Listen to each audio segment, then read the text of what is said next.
Hey guys, and welcome back to Let's Play Twilight Princess. This is the Gerudo Desert, and we're going to be crossing it.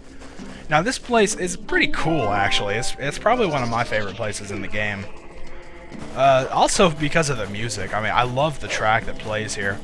It's not unusual for Gerudo Desert to have one of the best tracks in the game, so... if I remember, it was that way in Ocarina of Time as well. Just watch out for these little sandworm things that come out at you. It's much easier to just avoid them than it is to actually try to stop and fight them.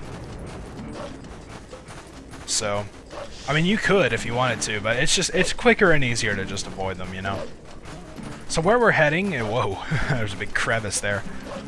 There's this big thing sticking out of the ground over here. It's not really that far away. I mean, it looks like it's this big, huge trek across the desert. But I mean, as you can see on the map down there on the left, it's actually not really that far away. It just kind of looks it, which is pretty neat. So anyway, we need to be back into a human, and to get up there, we're going to have to use not the Great Fairy's Tears, that won't help us out any, but the Claw Shot will. There's a tree up here that we can hookshot onto. And you can notice that thing flying around up there. That's a pea hat, if I remember correctly. And let's try to hookshot onto it, claw shot onto it. And now I can get up here where we're gonna fight a really annoying Shadow Beast battle here. The only reason it's really that annoying is because it's such a confined space. So, all right. Well, let's take this one out first. All right. And now let's get over here next to these two. Block. Alright, and let's do some spin attacks.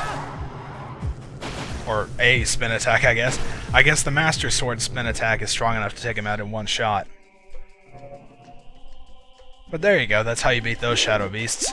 Like I said, it's a pretty small space for you to battle in. If you try to turn into a wolf and do the whole charge attack thing, you'll end up just bouncing into the wall most of the time, and they'll revive themselves a whole lot. So, what do you got to say about this, Midna? What is this thing? Oh, well, that's helpful. Well, this thing, actually, is the missing piece of the Bridge of Eldin that got warped out quite a long time ago. So let's warp it over there. And we get to see Midna's amazing hair strength once again.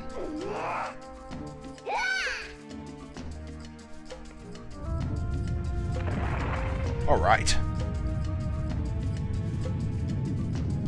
You know, it's kind of clever of the Shadow Beings to warp that bridge piece all the way out here. I don't know why they couldn't just, like, keep it in their realm or whatever. Like, it seems like that would be the most logical thing to do, but, you know, since we can't get there at all right now. But if you had a second choice, then I guess out there in the desert, where it's pretty hard to find, you know, would be a good choice to put it. And also, thankfully, since we fought those Shadow Beings back there, we actually also have a warp point back into Gerudo Desert, so we don't have to pay Fier to shoot us back there again. We can just take ourselves there, which is really nice. So let's go all the way over here. Also, when you look on the map, there's a little golden dot right here. The Golden Wolf is in this area, so we'll be getting to that in just a little while. We've got a couple things I want to actually get first. Of course, there's some post souls and stuff around the area, but there's only a few, and most of them are at least relatively close to on the way. It won't take too long. Alright, so now that we have done that, actually there's something else I want to show first. Let's get back up here. So if we look back where the bridge used to be, there's actually a cave opening down here that we can go into. But we don't want to do that yet, because this is the Cave of Ordeals. If I remember correctly, it's a 50-floor battle gauntlet, pretty much. And actually, at this moment, most of it is inaccessible to us anyway. So I'm just going to wait and do that when I can actually get to it all, because we need a few more items to actually get to all the floors. And, you know, there's no point in even attempting it until we can do all of it at once. So anyway, when you look east from the cave there, there's these two trenches. If you take the north one, you can see a golden bug flittering around in here. So let's pick it up if we can get to it. There it is. It's the female dayfly. So that's pretty cool. And of course, the male day flies are on here too. You know what? This thing is really annoying me. Okay, use the claw shot. There we go. Alright, so the male day fly is actually a little bit tougher to find. Basically, it's another one of those bugs that are just kind of out in the middle of nowhere. So let's make our way across here. Make the jump. Oh, can't make the jump. Alright, we're back here. There's the trench that I fell into. I tried to jump across at its widest spot, which was kind of stupid, but oh well. It was a lot wider than I thought it was. Anyway, oh wow, I already found it. Here's the male dayfly. Usually I end up wandering around here for a good few minutes before I finally come across it. I guess the fact that it's a little bit darker out now, it's kind of turning dusk, makes it stand out a little bit more. Alright, so now that we've got that bug... Okay, seriously, dude. Alright. Now, if we head towards this big area over here with the things sticking out... I never know what to call those things sticking out of the towers. If we head over this way, there's actually sort of an encampment out here that has a gate down there for some weird reason, even though you can just, you know, do this and get around it. So as we make our way closer... And it gets darker, which is good, because as usual it needs to be night before we can get any pose. There's these guys here. I was just going to call them guys from now on. And they're going to come out and try to kill us, but let's try to pick them off with our arrows before they get too close, shall we? Oops, too high. Got that one. And, oh, I just hit the boar, I didn't hit the guy. There we go. Alright, one of the archers fell off out here, so let's take care of him. Oh, there's a couple up here in towers. I think there's one over here. Oh, too low. Too high. Oh, come on, seriously? It's not that hard of a shot. There we go. When you hit them, they fall out of their towers, which is kind of funny. There's another one back here on this one. There we are. And this is basically sort of a camp they've set up here. I don't know why they've set up camp here. There's an even bigger one on through those gates that we can't really get to right now. There's a fire here and everything. There's a chest. Let's see what the chest contains.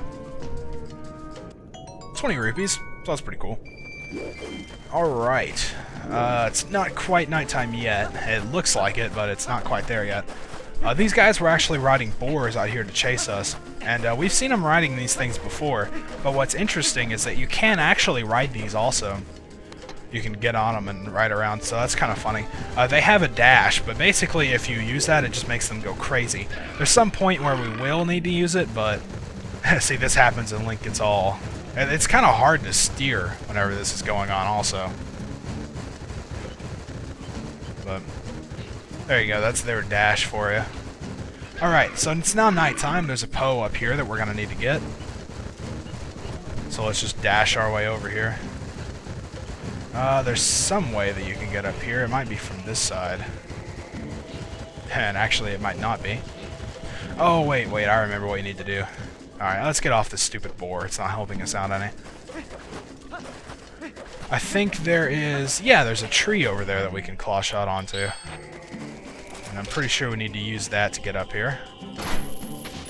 So let's use it. And the Poe soul is on back here.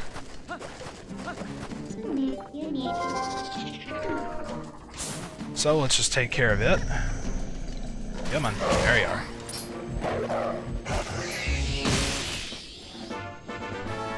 And we got another Poe soul. There's also a place you can dig in here, in between these three skulls where the Poe was hovering around. And I think there's actually 2 more Poe souls in here.